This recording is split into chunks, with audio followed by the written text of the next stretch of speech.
નમસ્તે, જય શ્રી કૃષ્ણ. આજે આપણે શીખીશું શોલ્ડર મેજરમેન્ટ, ખંભાની પહોળાઈનું માપ કેવી રીતે લેવું.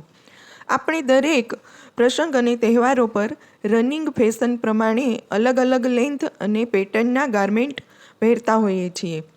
આમ આપણે ટોપવેર એટલે કે શોલ્ડરના સપોર્ટવાળા જે કોઈ પણ કપડાં હોય છે તે શોલ્ડર તથા બસ્ટના મેજરમેન્ટ ઉપરથી સ્ટીચ કરવામાં આવે છે, જેમ કે kurti, shirt, anarkali dress, tunic, blouse વગેરે.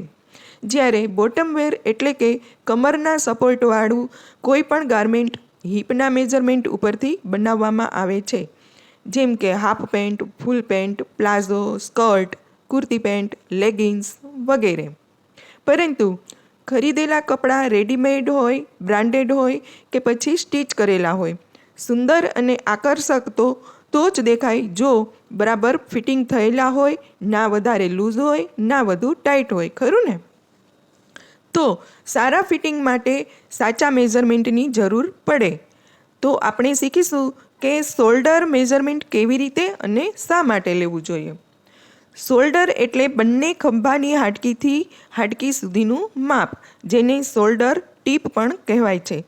એટલે કે ડાબા ખભાના છેડાથી જમણા ખભાના છેડા સુધીની સીધી લાઈન એટલે શોલ્ડર, ખંભાની પહોળાઈ.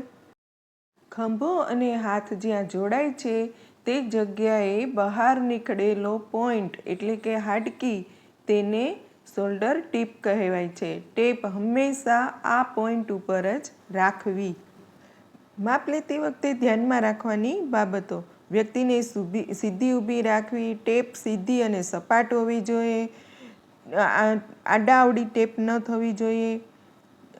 હવે જેટલું માપ આવશે તે શોલ્ડર માપ. ઘણા લોકો શોલ્ડર ટીપ શોધ્યા વગર જ અંદાજેથી માપ લે છે, તો તે ટેવ ખૂબ જ ખોટી છે.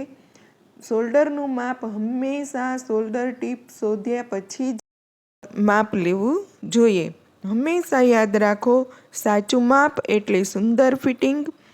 શોલ્ડર મેજરમેન્ટ શીખ્યા, હવે આવતા વખતે આપણે બસ્ટ મેજરમેન્ટ શીખીશું. Thank you for watching.